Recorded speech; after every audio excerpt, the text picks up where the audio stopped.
The NFL world just watched Myles Garrett break the single-season sack record, and instead of celebrating himself, he immediately turned around and defended Shedeur Sanders. Not just defended him, went out of his way to make sure people knew what really happened in that game. And if you've been paying attention to how this season unfolded for Shedeur, if you've been watching the criticism pile up, if you've seen the way people talk about this kid's performance without understanding the full picture, then what Myles Garrett said after breaking that record should make you stop and rethink everything you thought you knew about what's actually going on in Cleveland. 23 sacks. Myles Garrett recorded his 23rd sack of the season against the Bengals, officially breaking the NFL record for most sacks in a single season. This is the kind of achievement that gets you into Hall of Fame conversations immediately.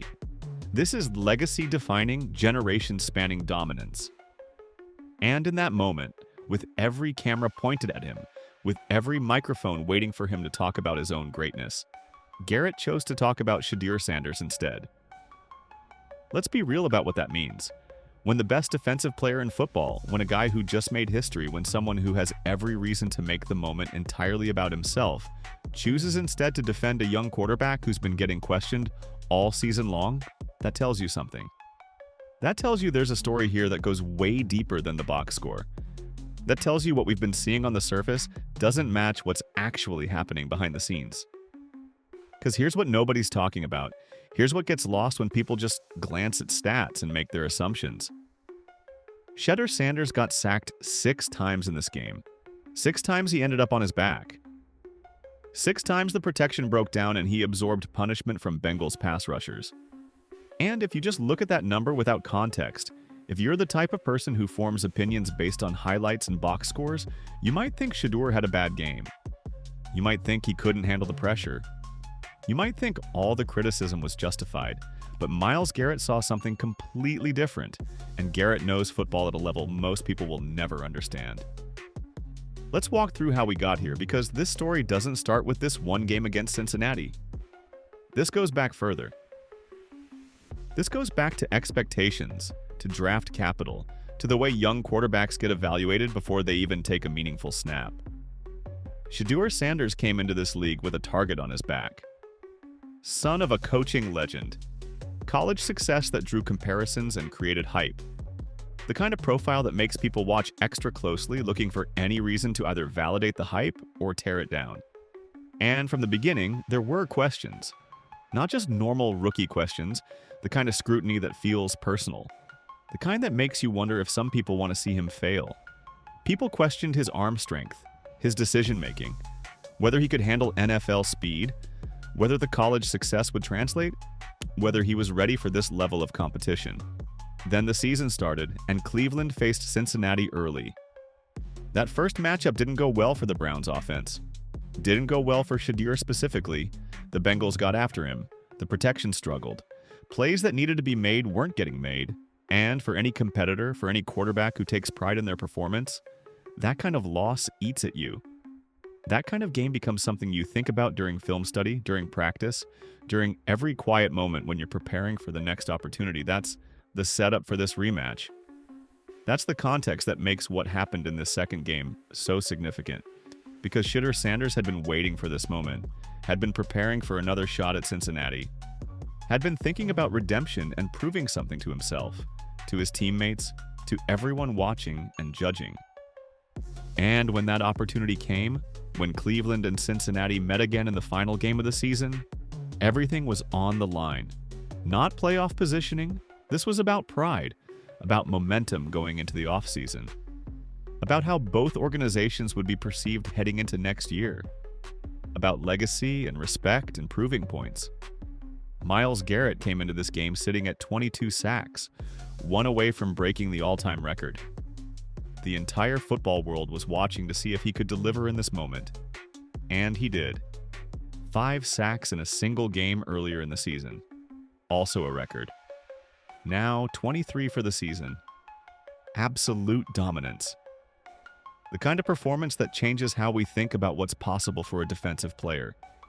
But while everyone was focused on whether Garrett would get his record, there was another story developing.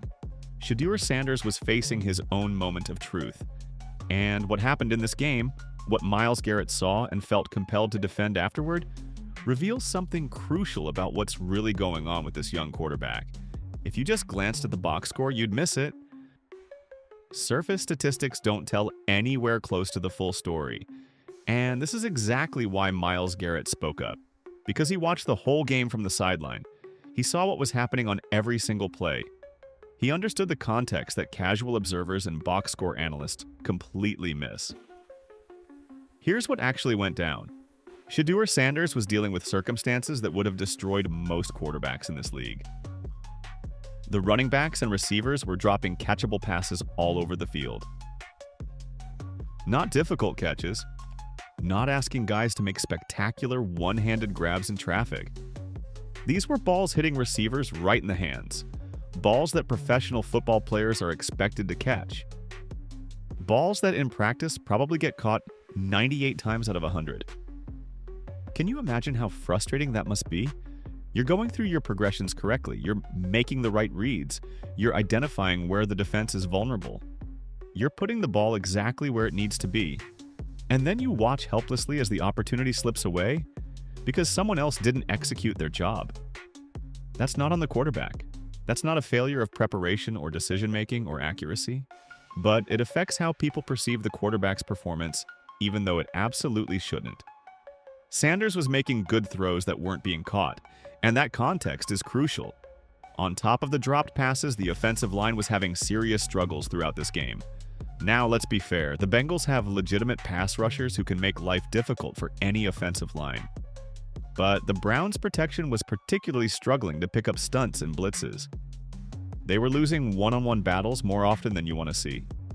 And most critically, they were putting Sanders in impossible situations where he had defensive linemen in his face before he even had time to complete his drop and survey the field. 6 sacks. 6 times he got taken down behind the line of scrimmage. 6 times he ended up absorbing hits from Bengals defenders who had blown past his protection. Here's what most people don't understand unless they've actually played quarterback or really studied the position. When you're getting hit that frequently, it's not just about the physical punishment, although that's real and it adds up. It's about the mental aspect, the psychological pressure of knowing you might only have 2 seconds before someone's crushing you. It speeds up your internal clock. It makes everything feel rushed even when you actually have time. It affects your decision-making in ways that don't always show up in the stat sheet, but absolutely impact your performance. And yet, and this is where the story gets really interesting, despite all of this, despite the drops and the protection breakdowns and the mounting pressure, Shedeur Sanders found a way to deliver when his team needed him most. Something remarkable happened at halftime. Sanders and the Browns' offense went into that locker room, made whatever adjustments needed to be made, gathered themselves mentally and emotionally, and came out for the second half, looking like a completely different unit. The transformation was stunning if you were actually watching. Sanders came out in the third quarter with completely different energy. His throws were sharper, his reads were quicker, his pocket presence improved dramatically, and most importantly, he was making the kind of clutch plays that actually change outcomes. Third and long situations where the defense knows you have to pass, where they're bringing pressure and daring you to beat them. Sanders was standing tall in the pocket, finding the open receiver, converting to keep drives alive. Red zone possessions where defenses tighten up and force teams to settle for field goals. Sanders was threading needles to his receivers for touchdowns that put points on the board and swung momentum. The Browns took the lead in that second half, and it was directly because of what Shedeur Sanders was doing with the football. He was giving his team a chance to win. He was complementing what was already a historic defensive performance. He was showing the kind of poise under pressure, the kind of situational awareness, the kind of clutch gene that you look for in quarterbacks who can actually lead teams to victories. This wasn't a game manager performance where the defense did all the heavy lifting. This was a young quarterback stepping up when his team needed him most, overcoming adversity within the game, delivering in the moments that mattered, and Myles Garrett saw all of it. Listen to what Garrett said after the game, because every word matters. He said he was proud of Sanders and glad to have the win. He talked about how Sanders had been waiting for this opportunity to face the Bengals again after coming up short in their first meeting. He acknowledged that Sanders had been waiting for this second crack at the team, and that he went out there and put it right down the middle. That phrase, put it right down the middle, that's about execution and precision. That's Garrett saying Sanders did exactly what he needed to do. That he delivered when it counted. That he came through in the clutch. This wasn't empty praise. This wasn't generic teammate speak that players give in post-game interviews because they're supposed to say the right things. This was genuine, heartfelt recognition from one of the game's best players about another player stepping up and contributing to victory. Garrett went even further. He stated emphatically that Shedeur made plays that led them to victory, not helped contribute, not was part of the team effort. Garrett said Sanders made the plays that led to victory.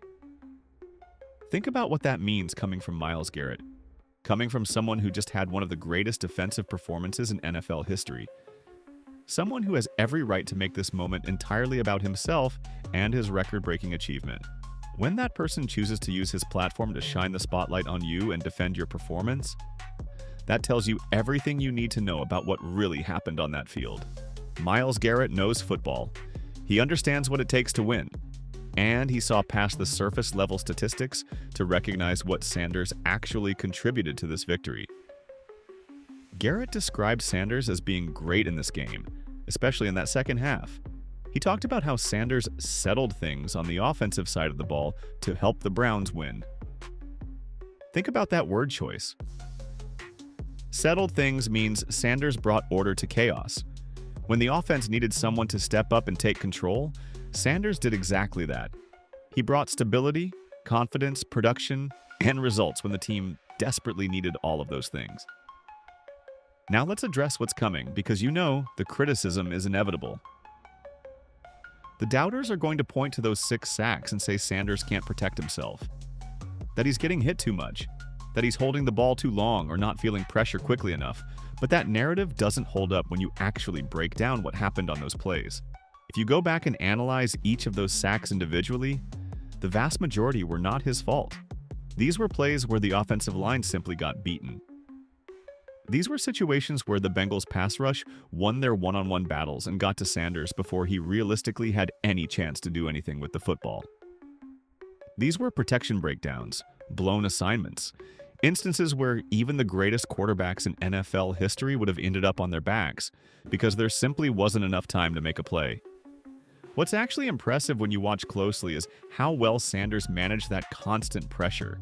Most young quarterbacks, when they're getting hit consistently, when they're constantly feeling the heat and absorbing punishment, they start to panic. They start seeing ghosts.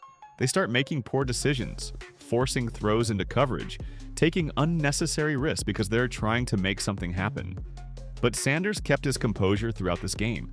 He kept trying to navigate the pocket when possible. He stepped up when he had lanes. He took off and ran when that was the smart play. And critically, when he did have time and his protection did hold up, he made the Bengals pay with accurate, well-placed throws that moved his team down the field. That's resilience. That's mental toughness. That's the sign of a quarterback who has a real future if given the right support and opportunities. The significance of this game extends beyond just the final score or individual achievements. This was the last game of the season. The final opportunity to leave an impression going into the long offseason, to build momentum that the team can carry forward, to give fans and coaches something positive to build on for next year. And both Garrett and Sanders delivered in that crucial moment. They showed what they're capable of when the stakes are high. They showed they can perform in big games against quality opponents. And they showed that this Browns organization has foundational pieces in place that could potentially lead to something special if they continue building the right way. But here's what makes Garrett's defense of Sanders particularly powerful. What it reveals about the culture in that Cleveland locker room. It would have been so easy for Garrett to just focus on himself after this game. This was his moment, his record, the culmination of an incredible season of individual dominance. He could have spent the entire press conference talking about his achievement, about what it means for his legacy, about the hard work it took to reach this point. And nobody would have blamed him. But instead, Garrett made a conscious, deliberate choice to lift up his teammate. He made sure Sanders got the recognition he deserved. He pushed back against any potential narrative that Sanders didn't perform well. He used his credibility and platform to defend someone who might be facing unfair criticism from people who don't understand the full context. That's what great teammates do. That's what real leaders do. That's what championship-level organizations are built on. Players who use their platform to elevate others, especially when those others might be facing unjust criticism or not getting the credit they've earned. When you have players of Garrett's caliber operating with that kind of selflessness and team-first mentality, good things tend to happen for your organization. And think about what this means for Sanders going forward. When you have the genuine respect and public endorsement of someone like Myles Garrett, when one of the absolute best players in the entire NFL is vouching for you and defending your performance, that builds confidence in ways that are hard to quantify but incredibly valuable. That makes you walk a little taller. That makes you practice with a little more purpose. That makes you believe in yourself even when outside critics are doubting you. Sanders can go into this offseason knowing that his teammates, the guys who actually play the game at the highest level and understand what it takes to win, recognize his talent and value to the team, regardless of what media personalities or social media critics might say. But let's dig deeper into why this matters so much right now, in this particular moment of Sanders' career. Because timing is everything in the NFL. Perception shapes reality, and the way a young quarterback is talked about, evaluated, and supported early in his career can determine his entire trajectory. From what we've seen throughout this season, Sanders has been under a microscope that feels different than what most rookie quarterbacks face. Part of that is his name. Part of that is the expectations that came with him. Part of that is just the nature of the position and the market and the endless content cycle that needs takes and opinions and drama. And in that environment, when a young player is constantly being evaluated and questioned, having a voice like Myles Garrett's, a respected veteran, a future Hall of Famer, someone with no agenda except winning, step up and publicly defend you, that can change the entire narrative. It's not just about this one game, it's about establishing credibility. It's about having proof that the people who know football best, who watch every practice and every film session, and every moment that cameras don't catch, believe in what this kid can do. Because here's the uncomfortable reality that nobody wants to talk about directly, but everyone understands implicitly. The way teams develop young quarterbacks matters enormously. The protection they're given matters. The weapons around them matter. The coaching and patience and investment in their growth matter. And when you watch what Sanders has been dealing with, the drops, the protection issues, the situations where he's being asked to overcome circumstances that would challenge veterans, it raises questions about whether he's being set up for success or being put in impossible positions and then judged when things don't go perfectly. This isn't about making excuses. Sanders is a professional. He gets paid to perform. He signed up for this level of scrutiny and pressure, but two things can be true at once.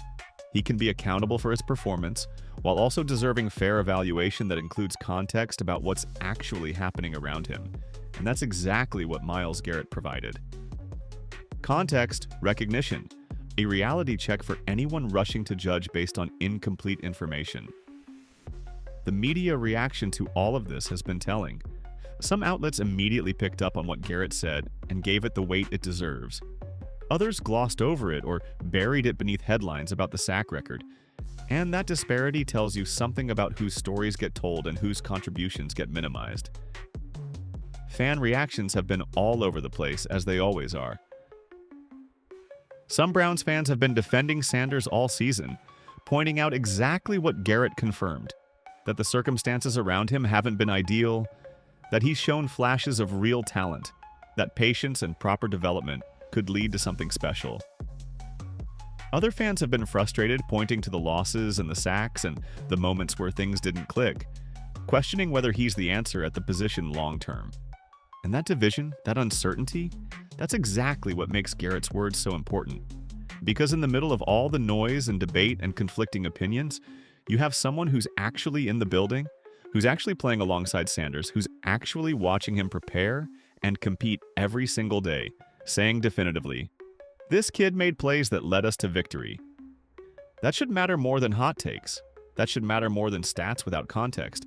That should matter more than narratives constructed by people who aren't in the locker room and don't know what they're talking about. But it also raises uncomfortable questions that don't have easy answers. If Sanders is capable of what Garrett says he saw in that second half, if he can settle things, make clutch plays, lead the offense to victory when it matters, then why hasn't that been more consistent? Why have there been struggles? Why the ups and downs? Is it truly just the circumstances around him?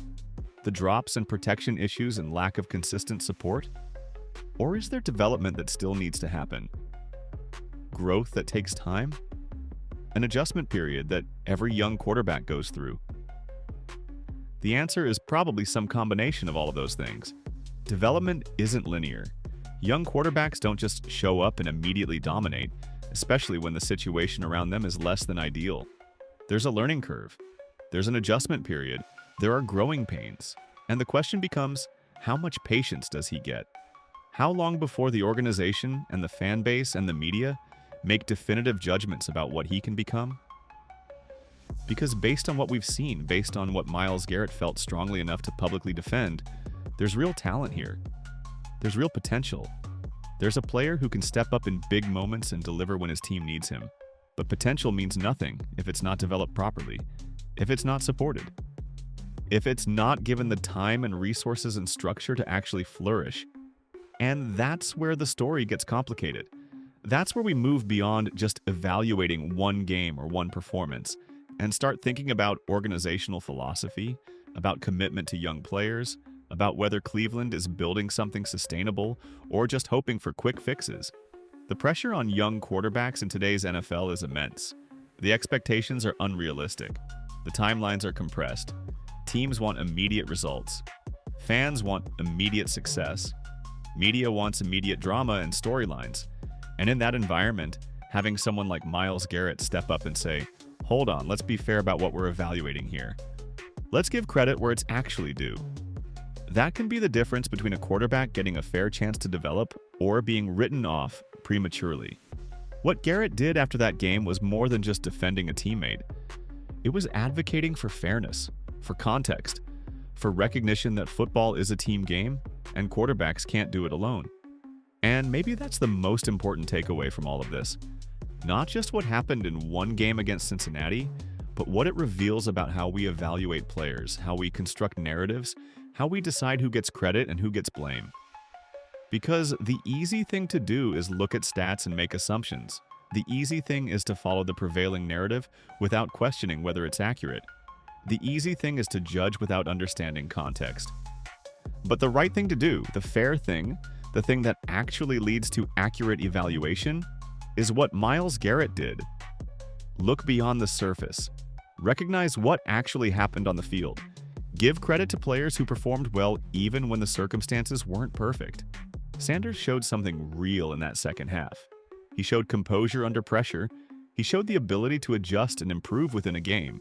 He showed clutch playmaking when it mattered most, and he earned the respect and public endorsement of one of the best players in football. That should count for something. That should matter in how we evaluate his future.